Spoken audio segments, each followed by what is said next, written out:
Picking up where we left off, after the heartwarming moment where Mr. Harrison offered to adopt Maya, a whirlwind of activity began. The very next day, Mr. Harrison's lawyers were in motion, working with Child Protective Services to navigate the complex legal process of adoption. It wasn't simple, and there were many hurdles to overcome. The system is designed to be thorough, to ensure a child's safety. And while everyone agreed this was the best outcome for Maya, the paperwork and procedures were daunting. Maya, in the meantime, was staying in a comfortable, temporary foster home arranged by the services, a place where she was safe and well cared for. Mr. Harrison visited her every single day. He would bring her little gifts, a new book, a drawing pad with colorful pencils, or her favorite strawberry milk. They would spend hours talking. Maya, who had been so quiet and reserved, began to open up. She told him about her dreams of becoming an artist, how she loved to draw animals and fantastical creatures. Mr. Harrison listened with genuine interest, his heart swelling with affection for this resilient little girl. He showed her pictures of his home, of the large sunny room with a big window overlooking a garden that he was preparing just for her. He told her it would be her art studio. Maya's eyes would light up, a mixture of disbelief and pure joy dancing in them. During this waiting period, news of Mr. Harrison's decision spread through the community and online. The story, which had already captured so many hearts, now took on a life of its own. People from all over the world sent messages of support. Many were moved to share their own stories of adoption, of kindness from strangers, of overcoming difficult childhoods. The comment section of the original news articles became a place of shared hope and positivity. But with the widespread attention came scrutiny. Some people questioned Mr. Harrison's motives. Was this just a publicity stunt for the millionaire? Is he truly prepared for the responsibilities of raising a child, especially one who had been through so much trauma? Tabloid reporters started digging into Mr. Harrison's past, trying to find any skeleton in his closet that could tarnish this fairy tale narrative. It was a stressful time. Mr. Harrison, a private man by nature, found the sudden media intrusion overwhelming. He shielded Maya from all of it, ensuring she was not exposed to the negative chatter. His focus remained singular, bringing Maya home. He gave a single, heartfelt interview to a trusted journalist. In it, he said, "This isn't about me.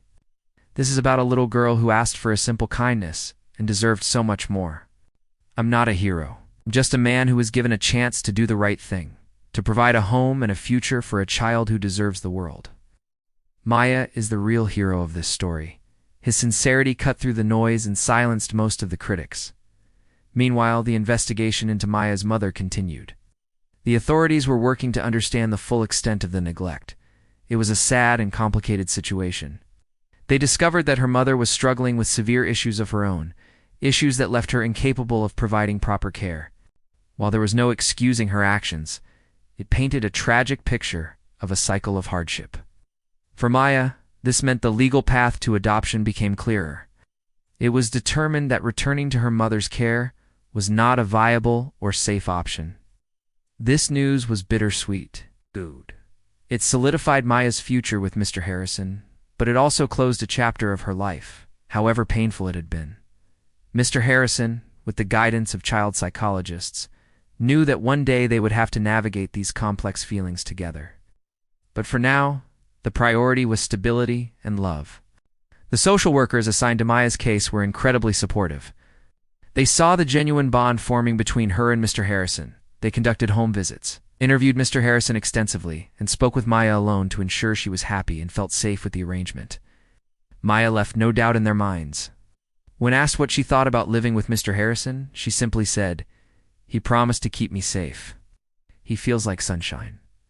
Finally, after what felt like an eternity of waiting, the day came. It was a crisp autumn morning when Mr. Harrison and his lawyer stood before a judge in a quiet, private courtroom. Maya was there holding Mr. Harrison's hand tightly, wearing a pretty blue dress he had bought for her. Looked small in the large room, but her grip was strong. The judge reviewed the extensive file, the reports from social services, the psychological evaluations, and the letters of support. He looked over his glasses, first at Mr. Harrison, then down at the small girl beside him. The judge's voice was gentle as he asked Maya a few simple questions. Was she happy? Did she want to live with Mr. Harrison? Maya looked up at Mr. Harrison, who gave her a reassuring squeeze, and then she looked back at the judge. In a clear, confident voice that belied her age, she said, "Yes, I want him to be my dad." The courtroom was silent for a moment, the emotional weight of her words filling the space. The judge smiled, a genuine warm smile. He cleared his throat, and then, with the bang of his gavel, he declared the adoption official.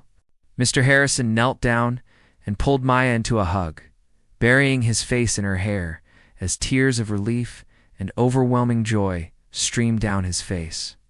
Maya hugged him back, her small arms wrapped tightly around his neck. It was a promise fulfilled, a new family born not of blood, but of a simple act of kindness in a grocery store. Life after the adoption was a beautiful adjustment. Maya moved into Mr. Harrison's large, welcoming home.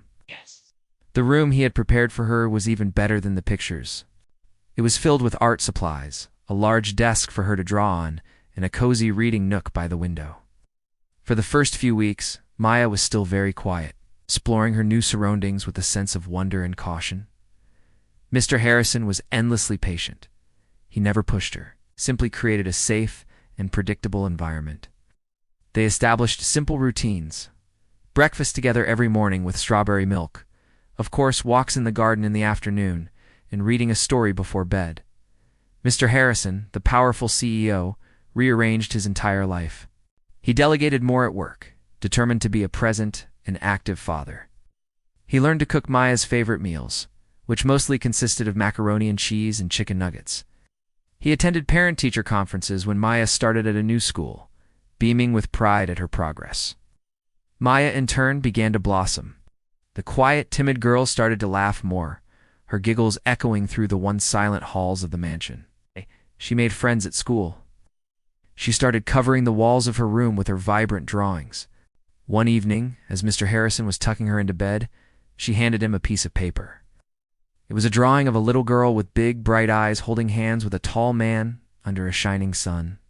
Underneath, in her childish handwriting, she had written, "My dad and me." Mr. Harrison couldn't speak. He just hugged her, his heart fuller than he had ever known it could be. A year later, the grocery store where it all began wanted to do a feature for their anniversary newsletter. They invited Mr. Harrison and Maya to come back for a photo. As they walked down the same aisle where they had first met, Mr. Harrison felt a profound sense of gratitude. Maya, now a happy, chattering 7-year-old, skipped ahead, pointing out her favorite snacks.